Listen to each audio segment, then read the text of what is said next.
Okey, Assalamualaikum warahmatullahi wabarakatuh. Hari ini kita akan belajar matematik tahun 4 tajuk tolak masa. Okey, murid-murid boleh rujuk buku teks muka surat 155. Okey, kita lihat tolak masa. Okey, contoh yang diberi kita baca sama-sama dekat sini. Dia kata saya melawat ke dua-dua negeri selama 6 hari. Okey, jadi di negeri Sarawak dia mengambil masa 3 hari 4 jam dan di negeri Sabah tidak dinyatakan hari dan jam. Jadi soalan dia, berapa lamakah Nancy berada di Sabah? Okey, jadi prosesnya ialah penolakan. Operasi yang akan kita gunakan adalah menolak. Jadi apa yang kita kena buat, kedua-dua masa tu, dua-dua negeri tu masa dia 6 hari. Jadi kita tolaklah 6 hari, tolak 3 hari 4 jam yang berada di Sarawak. Jadi kita akan dapat jumlah hari dan jam bagi masa NC berada di Sabah. Jadi proses dia kita buat dalam bentuk lazim.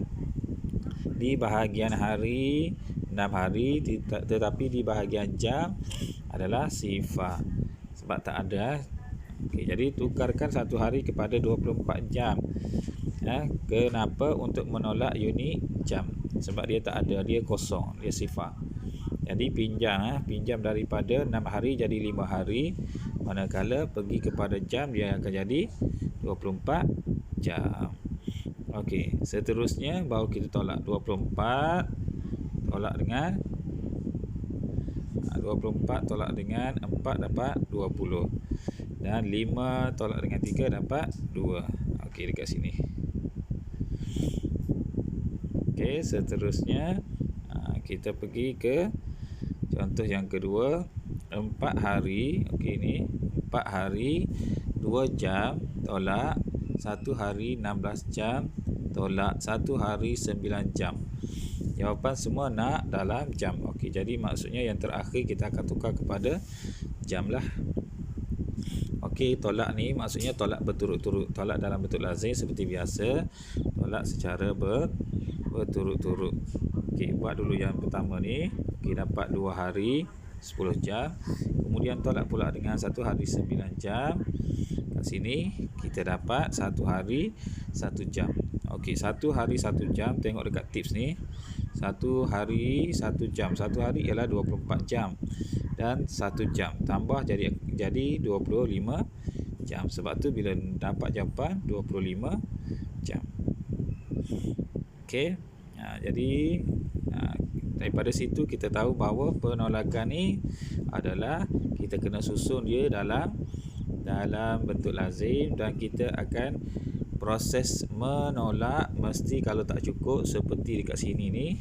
Okey, dekat sini kalau tak cukup kita kena pinjam dengan yang hari. Jamnya kita pinjam dengan hari. Dekat sini contohnya pinjam 1 hari 24 jam tambah dengan 2 jam jadi 26 jam. Okey. Jadi kita kena faham dekat situ proses dia. Okey. Okey, dekat bawah ni akar pintar. Susun kad-kad yang diberi untuk membina 3 ayat matematik yang betul. Okey, ini kena susunlah 5 hari 3 jam, 8 hari 5 jam dan 2 hari 16 jam. Okey, jadi susun sehingga kita dapat jawapan yang betul. Okey, prosesnya proses menolak secara berturutan. Okey, murid boleh selesaikan ya. Okey, seterusnya kita pergi ke muka surat 156 berkait dengan minggu dan hari. Okey, kalau tadi kita pinjam 1 hari 24 jam, sekarang kita pinjam 1 minggu akan jadi 7 hari. Okey, jadi kita sentiasa kena ingat unit masa yang kita pinjam tersebut. Kalau tak cukup, apa yang dibawa ke nilai hari tersebut. Okey, ke nilai unit yang di sebelah dia. Okey, kalau minggu 7 hari lah. Okey, prosesnya sama seperti hari dengan jam tadi.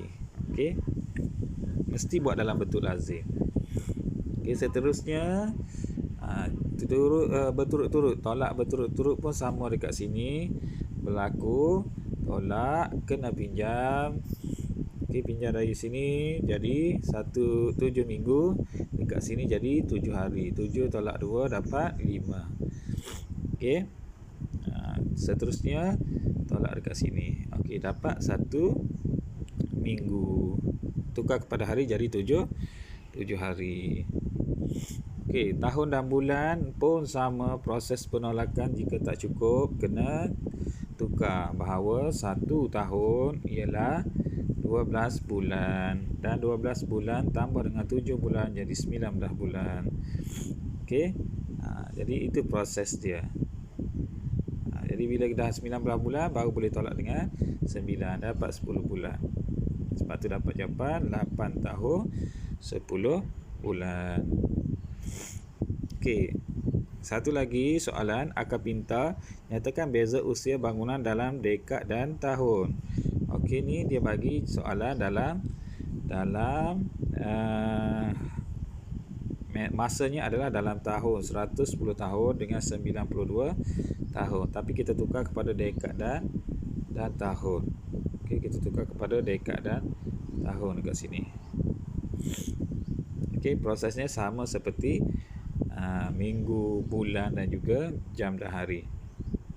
Okey, seterusnya melibatkan dekad dengan tahun, contoh 6 dan contoh yang ke-7 pun melibatkan abad dan tahun. Jadi prosesnya sama juga. Yang penting kita kena tahu penukaran antara unit masa tersebut. Kalau abad dengan tahun berapa?